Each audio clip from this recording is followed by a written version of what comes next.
At kung nabalitaan nyo, umabot na rin dito sa Manila Baywalk yung oil spill. Umabot na daw sa Manila Baywalk yung oil spill. Ayan. Zoom out ko lang.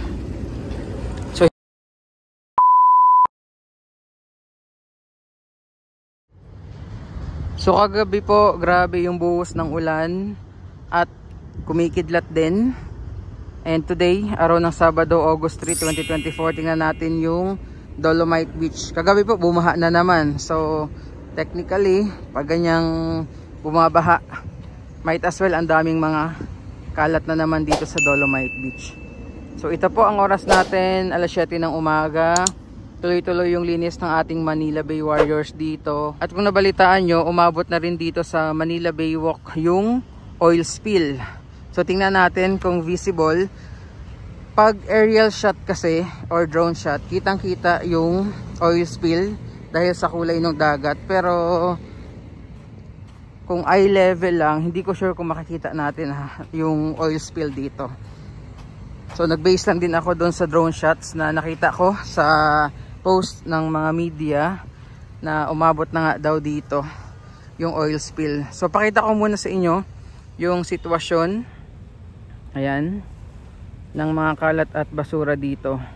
Hindi pa man nauubos yung basura na dala ni Super Typhoon Karina. Meron na naman pong mga pumasok na mga basura dito today. Most likely nga kagabi, no? Dahil doon sa pagbaha na naman. Ayan. Makikita nyo ang daming palutang-lutang po na mga kalat, oh. Yan yung mga bagong pasok na kalat dito dahil doon sa napakalakas talaga yung ulan kagabi. At meron na namang cruise ship dyan sa may port area. So tingnan natin dito sa Dolomite Beach kung makikita nga natin yung oil spill na umabot na dito sa Manila Baywalk. Actually June 30 pa lang, no? Umabot na daw sa Manila Baywalk yung oil spill. Ayan. Zoom out ko lang. So hindi ko sure kung makikita natin, no? Via cellphone video lang or eye level. Ayan. So di ko sure ha.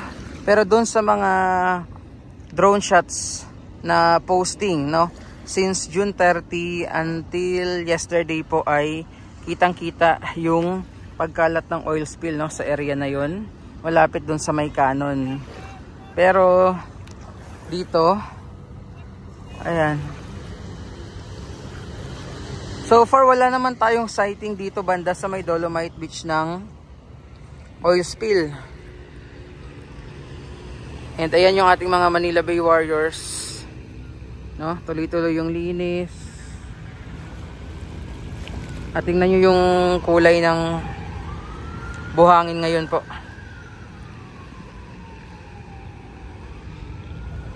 Ayan. So doon banda, papunta doon sa may dulo, yung medyo madami-dami pa talagang kalat. And nadagdagan na naman, no? Dahil sa pag-ulan, napakalakas na ulan kagabi. So ikot ko muna yung ating camera para makita nyo. Ayan po. And also since in-update natin yung reclamation sa may Pasay, yan po yun yung ina-update natin, no, nung nakaraan. Ito po. Ayan. So imagine sa baka in the next 10 years.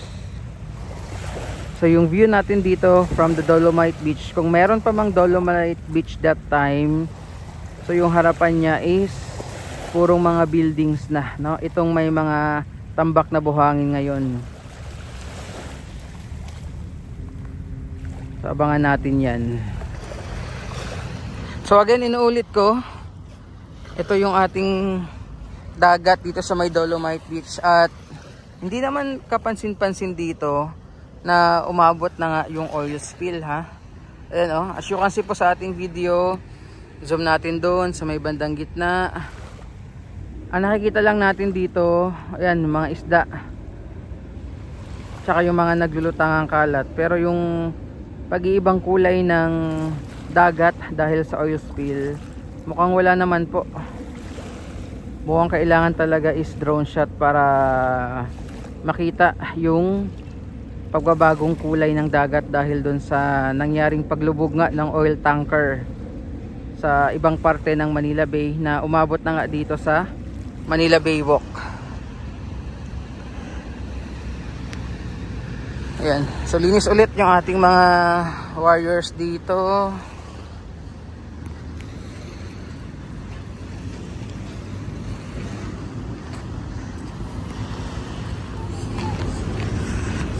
Dito, ang ganda pa rin ng area na to. Ayan o. And napakaganda na rin ng panahon natin.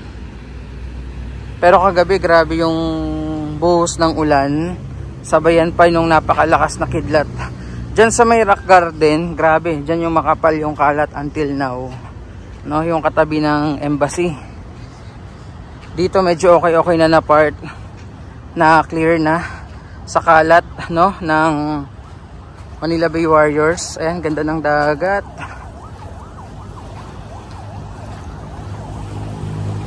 Dito medyo okay na po. Ayan, oh.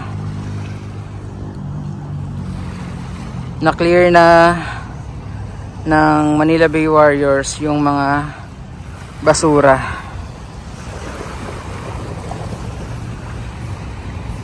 Ayan, sarap ng hangin. Yun nga lang, sabi ko nga, ang dami pa ring mga floating trashes na papasok mamaya dito, no?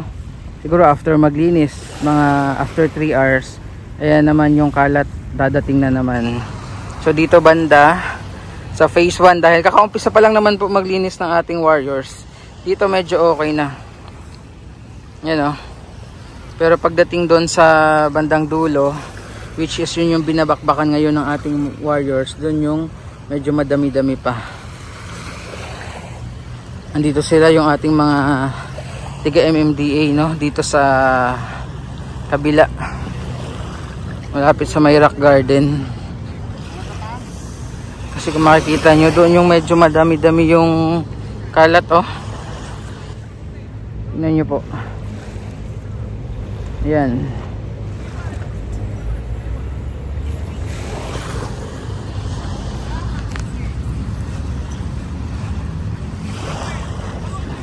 Laki ng kahoy.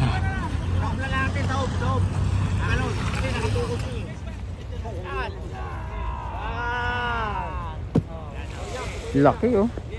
Troso. Yan yung mahirap dito kasi sobrang bigat niyan. At kung minsan ginagamitan ng chainsaw para putol-putulin. Yan yung ating mga taga MMDA ngayon. Laki ng kahoy.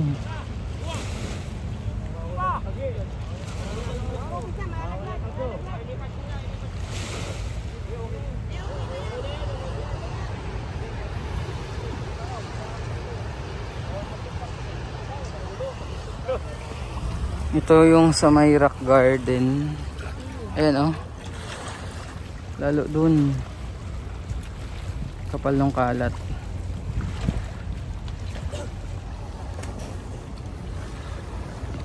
So Dole, Tupad and MMDA. Pero ang linaw ng dagat dito.